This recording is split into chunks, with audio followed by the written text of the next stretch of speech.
morning. How's everybody doing today? All right.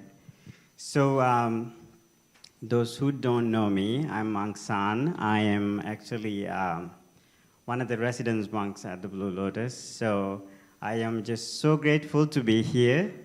And thank you for the opportunity. And I feel right at home here.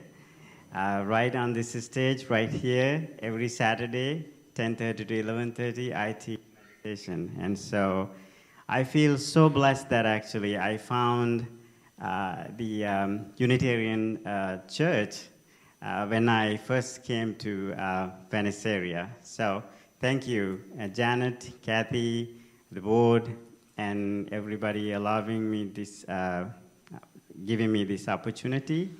It's Easter Sunday. So when I thought about when they invited me to come and do the service, I thought about what I want to share with you today. So we have a term in Buddhist teachings called Samsara. It's a Pali word. Pali is the language that is spoken by the Buddha. So it's kind of like Greek. It's a dead language. But it's a beautiful language. We don't speak it anymore, but it's a written language. So samsara means a cycle. It's cyclical. And there is I love this concept, this idea that how the Buddha trying to describe that the nature, I use the word nature intentionally because we all are part of nature. So without separating anybody from that, so the nature has this unique aspect. It has this unique quality to it that we go through these cycles.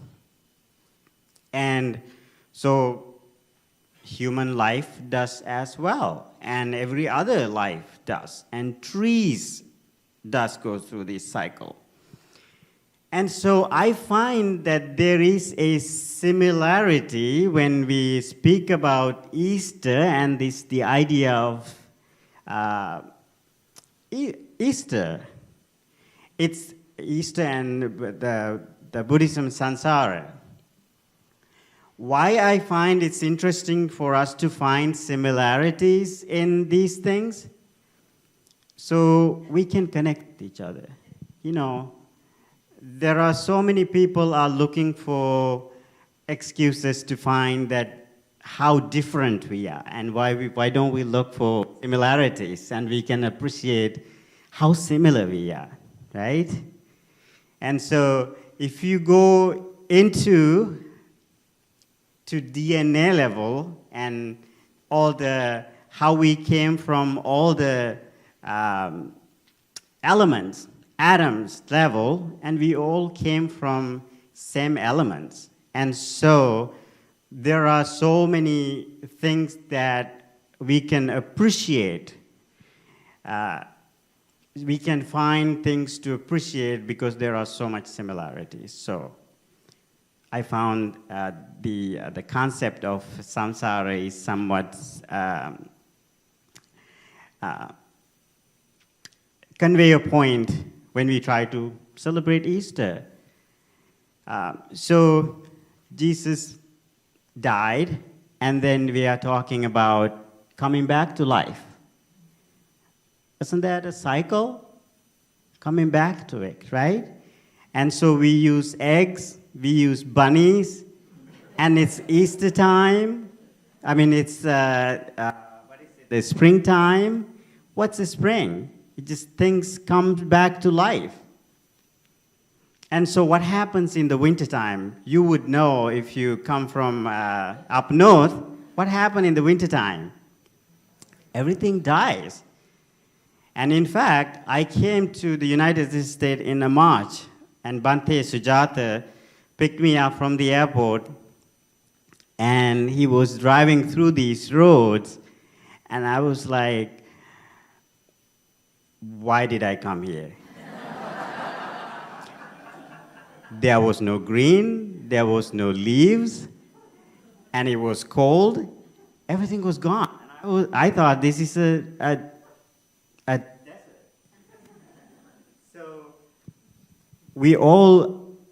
So you can see that there is this cycle that happens in nature, and this applies to life. Unfortunately, we have a tendency to only to enjoy sometimes the springtime. And we have a tendency to weep, cry, and mourn about the wintertime. Familiar? We tend to complain about it, cold, I don't like it, or I'm going to go to Florida. Susan said, I'd like to retire in Florida, right? So, but we have to think of the nature, life, as a full cycle, rather than these are just stop points, So in Buddhism, we talk about upada, which is a rise of things, and titi, things exist for a while, and then it's also talk about bhanga, and there is an end to everything. And it's not just an end, it's just a transition. So upada, titi, and bhanga. And we all go through this cycle. Birth, and we exist, and there is a death to life.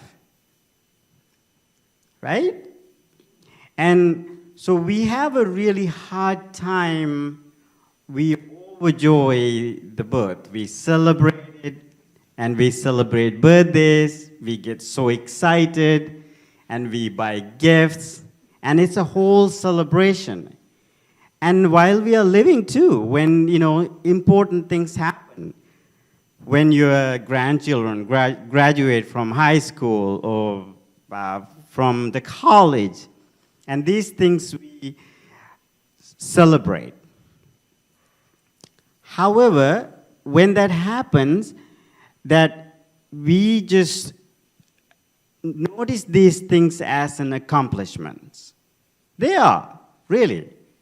We are improving ourselves, we are making lives better for ourselves, right, for the betterment, and so we can accomplish certain things. But it is also, there is an underlying nature to that. That nature is actually, we are progressively changing towards that titi, to the end of the path. And actually, when you think about in life, the death of life, it's so depressing to talk about death, but let's just say, if we think that is like the end of our life cycle, right? It's really not. It's a continuation. But that end point is start where? At birth. And so we have a tendency to just think it's as a very linear thing. So in Buddhist teachings, in Buddha's teachings, he teaches us to look at this not as a linear, but as a cycle. So rather than seeing linearly, so we see this is going to come back. And so that way we can not only celebrate the beginning of life, we can actually celebrate end of life as well. Because it's a completion. We all go through this process. Everything in life, part of this nature, everything in life go through this cycle. And think about the cell of our bodies. Our body made out of cells, right? So many cells.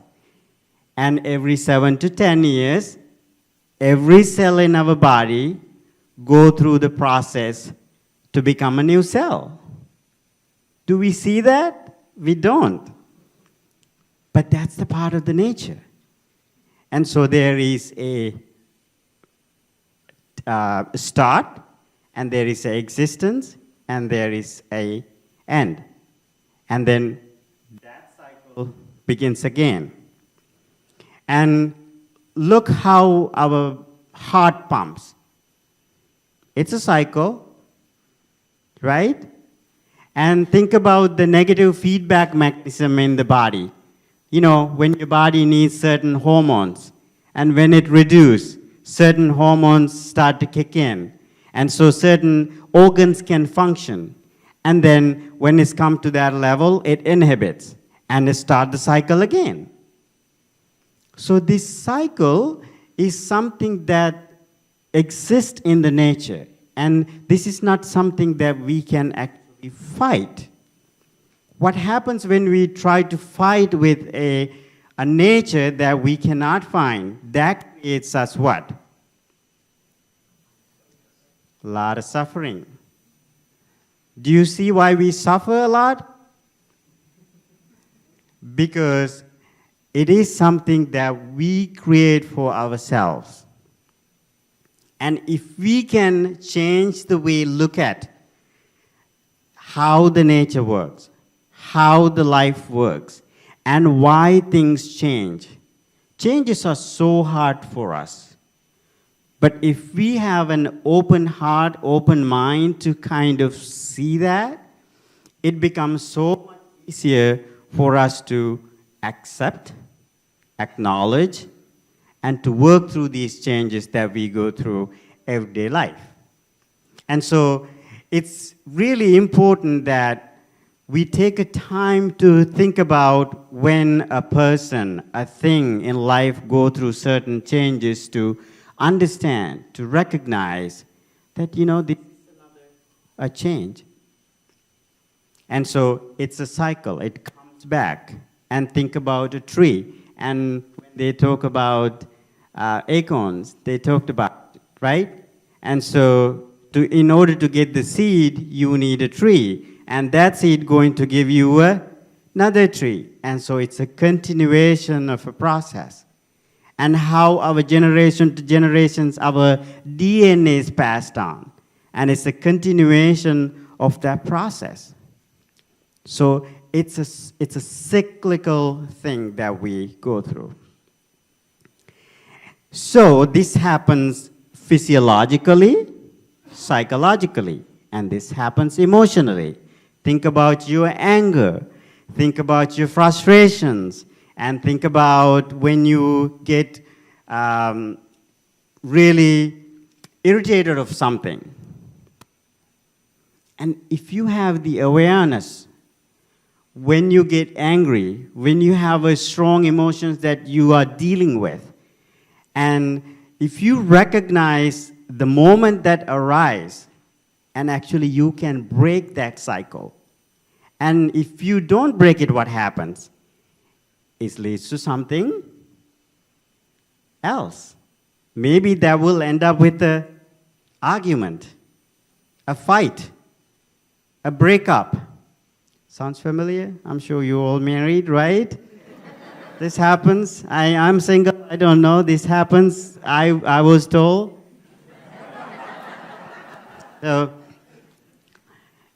So, do you see how we create this cyclical, how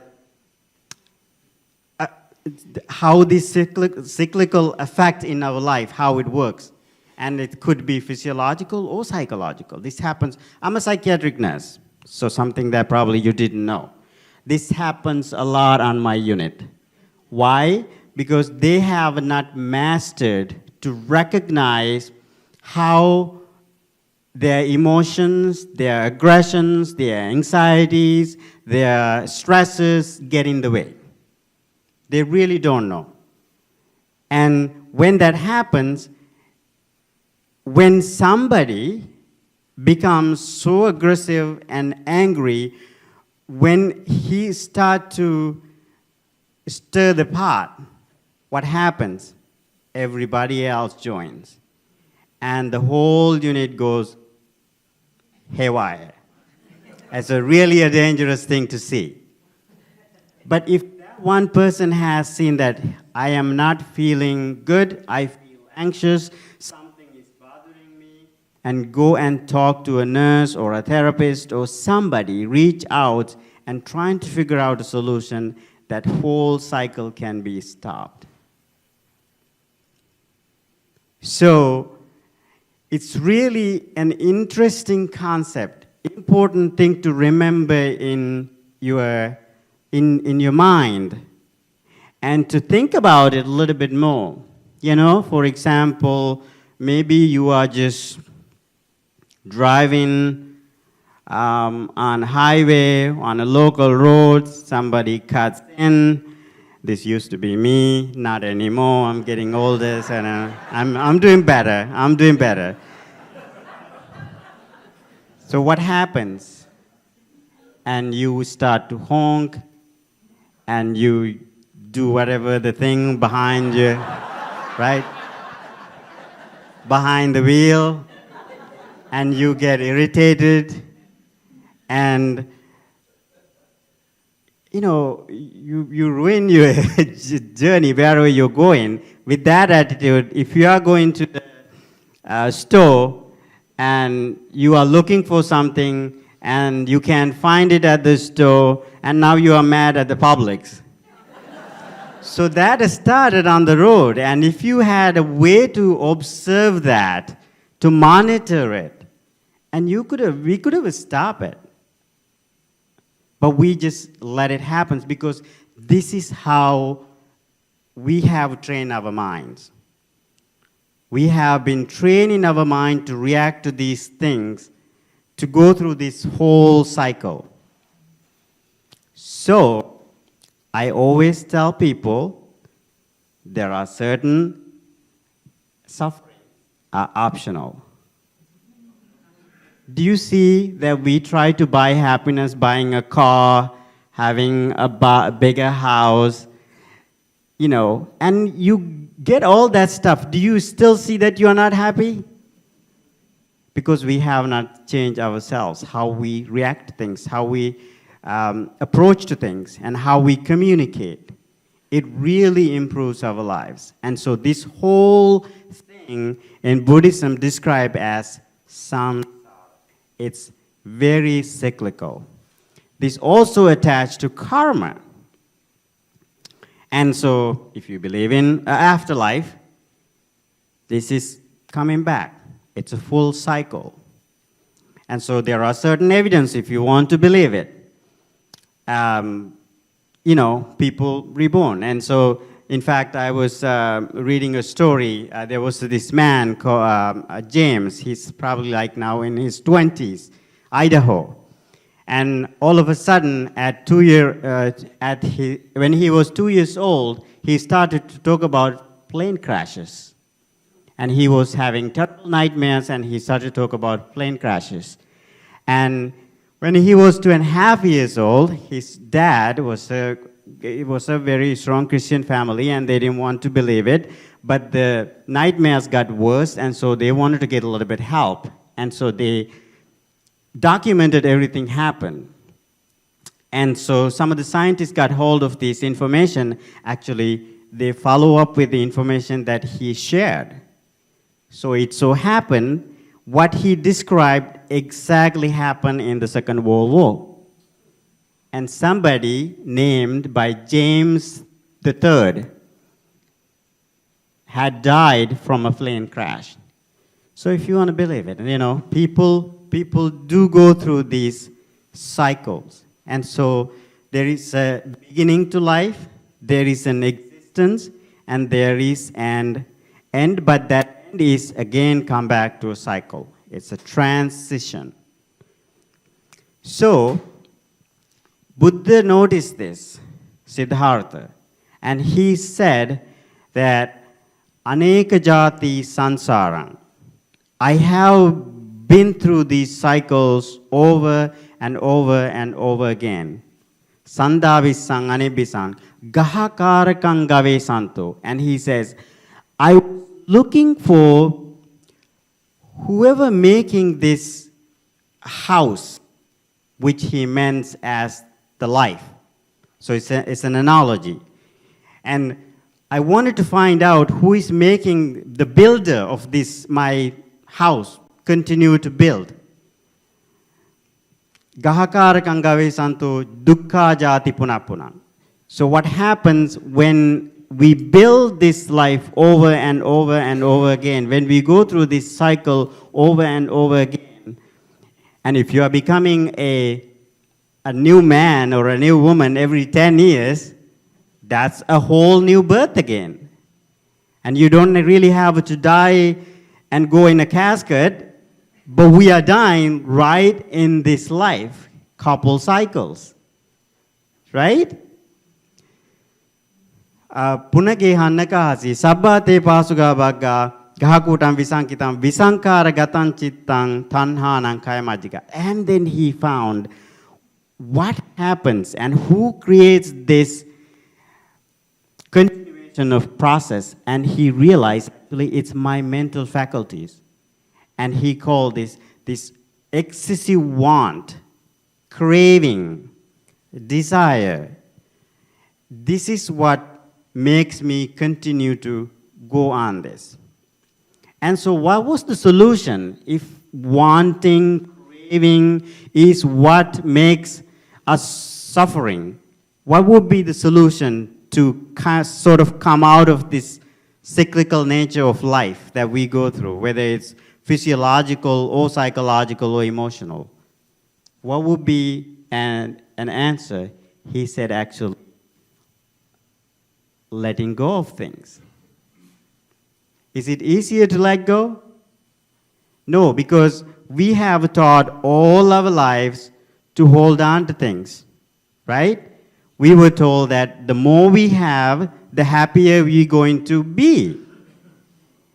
And like my country, people in my country believe all Americans are so happy. But they have made a list. We are not even have made to 50 in the countries that happiest people live. So what does that tell us?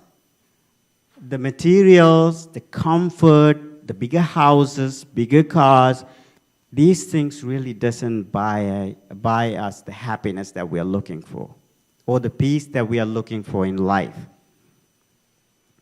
So we have to learn to let go. We have to learn to release a little bit. And so when you get angry, can you break that cycle? And when you start to worry about something, can you observe it? Can you recognize it? And can you put a stop to that? So that's where the mindfulness comes in our practice. Mindfulness practice is a tool for us to recognize when we go through these ups and downs in life. So when we practice mindfulness, what it does is that it scans you. Every time when something happens, it tells you, son, you are angry. Son, you are sad. It allows us to see what makes me sad. A step back and to think rather than reacting.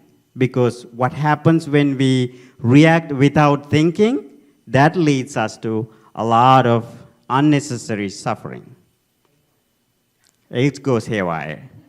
So think of mindfulness is like a antivirus software in your computer.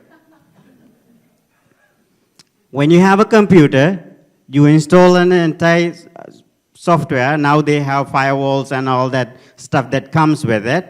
What happens? If you go to a website or something that you don't want to be, things pop up and you click and here we go.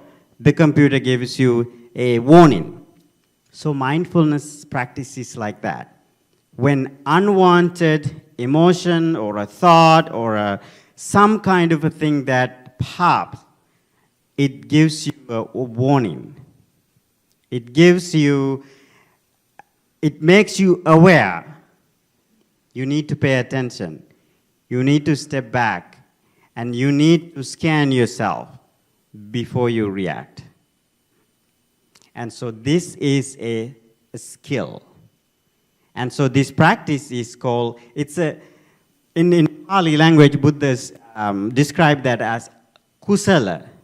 Kusala means that this is a skill that you have to train, to develop, to cultivate. So that's why we teach mindfulness practice here. So that's why I would like to invite you all to start practice mindfulness. You really don't have to come here. Before you get up in the morning, take 2 minutes, breathe. Before you go to bed, before you fall asleep, rather than thinking about the laundry list of things that you have to do tomorrow, breathe, and it's time for you to sleep. Put everything into perspective. When anger arises, when you feel like you are going into an argument with someone, take a minute to recognize it and try to break that cycle and see if you can come out of that suffering that you create for yourself and that you create for others. So we can have a better, a happy, peaceful, and joyful life. And so this process is called samsara, and we all go through knowingly or unknowingly, mostly unknowingly, this cycle. And so I hope this special day is the day which has the significance of, newness, beginning, this message that we are sharing. And I hope you will take time to think about it today. And your goal is today for you to do, as you go through, it's 11 o'clock now, 11:10, maybe I'm past my time, sorry, I'm gonna stop. So your goal is, before you go to bed, and see if you can break this cycle today, once a day, one time, and recognize, okay, San said this today, I feel like I'm falling into the cycle. If this is an argument with your spouse, just take your bike, go for a bike ride, and take your car, go for a ride. Go to the garden and water the plants, whatever you have to do.